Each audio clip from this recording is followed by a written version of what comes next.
کبھی یہ سوچا ہے کہ زندگی میں آخر حاصل کیا کرنا ہے؟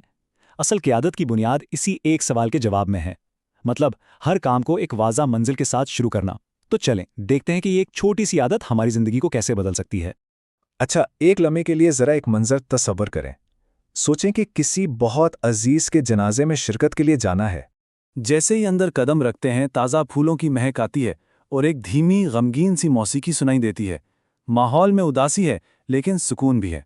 ارد گرد دوستوں اور خاندان کے افراد کے چہرے نظر آتے ہیں۔ ان کی آنکھوں میں اس شخص کو کھو دینے کا غم بھی ہے اور اس کے ساتھ گزاری زندگی کی خوشی بھی جھلک رہی ہے۔ ہر چہرے پر محبت اور یادوں کی ایک الگ ہی کہانی ہے۔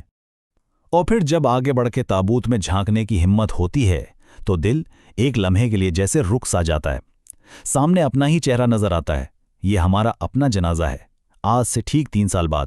یہ خیال ہمیں اس سوال پر سوچنے پر مجبور کر دیتا ہے جسے ہم اکثر ٹالتے رہتے ہیں، زندگی میں واقعی کیا چیز اہمیت رکھتی ہے؟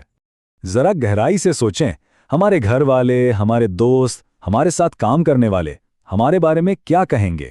وہ ہمیں کس طرح یاد رکھنا چاہیں گے؟ ایک اچھے شوہر، بیوی یا دوست کے طور پر، ایک باکمال پروفیشنل کے طور پر، یا ایک نیک انسان کے طور پر؟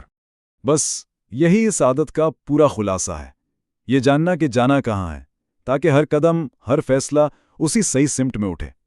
یہ ایک پیمانہ بن جاتا ہے جس پر ہر کام کو پرکھا جا سکتا ہے۔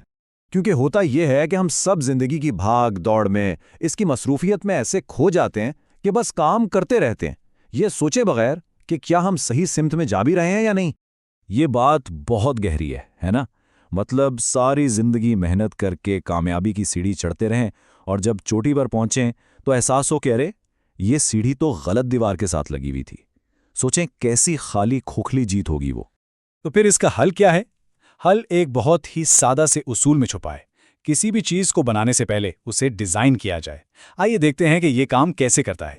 ایک بات یاد رکھنے کی ہے، دنیا کی ہر چیز 2 بار بنتی ہے، پہلی بار ذہن میں اور دوسری بار حقیقت میں۔ اور یہ جو پہلی یعنی ذہنی تخلیق ہے نا، یہی ہر چیز کی بنیاد ہوتی ہے۔ جیسے گھر بنانا ہو، پہلے اس کا ایک مکمل نقشہ، ایک بلو پرنٹ ذہن میں بنتا ہے، یہ ہے پہلی تخلیق۔ پھر اس نقشے کو دیکھ کر اصل گھر تعمیر ہوتا ہے، یہ ہے دوسری تخلیق۔ اگر اس ذہنی نقشے میں ہی کوئی گڑبڑ رہ گئی تو پوری عمارت کمزور ہو سکتی ہے۔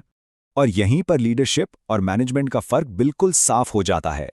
مینجمنٹ کا کام ہے چیزوں کو ٹھیک طریقے سے کرنا، یعنی سیڑھی پر تیزی سے چڑھنا، لیکن لیڈرشپ یہ فیصلہ کرتی ہے کہ کون سے کام کرنے ہیں، یعنی کیا سیڑھی صحیح دیوار پر لگی بھی ہے یا نہیں۔ لیڈرشپ پہلی تخلیق ہے اور مینجمنٹ دوسری۔ یہ مثال تو سب کچھ واضح کر دیتی ہے۔ اکثر ہم اپنی روزمرہ کی زندگی کے جنگل میں اتنی تیزی سے آگے بڑھ رہے ہوتے ہیں کہ ہمیں احساس ہی نہیں ہوتا کہ ہم غلط جنگل میں آ گئے۔ لیڈرشپ ہی ہمیں صحیح سمت دکھاتی ہے۔ ہماری لیڈرشپ اور ہمارے سارے فیصلے دراصل ہمارے ذاتی مرکز سے نکلتے ہیں۔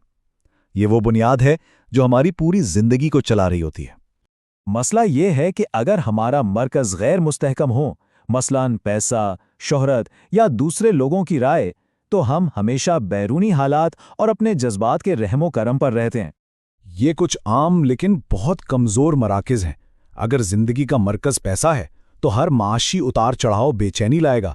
اگر مرکز شریک حیات ہے تو ہمارا جذباتی سکون اس رشتے کے اتار چڑھاؤ پر منحصر ہو جائے گا۔ ان میں سے کوئی بھی ہمیں وہ ٹھوس بنیاد نہیں دے سکتا جو ایک بامقصد زندگی کے لیے ضروری ہے۔ تو سوال یہ ہے کہ ایک مضبوط مرکز کیسا ہوتا ہے؟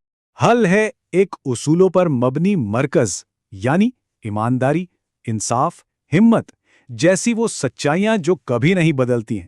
یہ ہمیں ایک ایسی مضبوط بنیاد فراہم کرتا ہے جس پر ہم اعتماد کے ساتھ اپنی زندگی کی عمارت کھڑی کر سکتے ہیں۔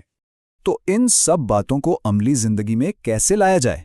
جواب ہے اپنی زندگی کی کہانی، اپنی اسکرپٹ خود لکھ کر۔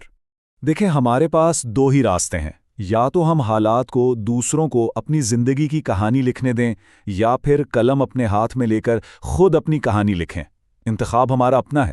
اگر پہلی عادت ہمیں یہ سکھاتی ہے کہ ہم اپنی زندگی کے خالق ہیں، تو دوسری عادت ہمیں اس تخلیق کا پہلا، سب سے اہم قدم سکھاتی ہے۔ ہم سب اپنی زندگی کے پروگرامر ہیں۔ تو اب آخری اور سب سے اہم سوال یہی ہے کہ اگر زندگی کا پروگرام لکھنے کا اختیار ہمارے اپنے ہاتھ میں ہے تو ہم اس میں کیا لکھیں گے؟ ہماری کہانی کیا ہوگی؟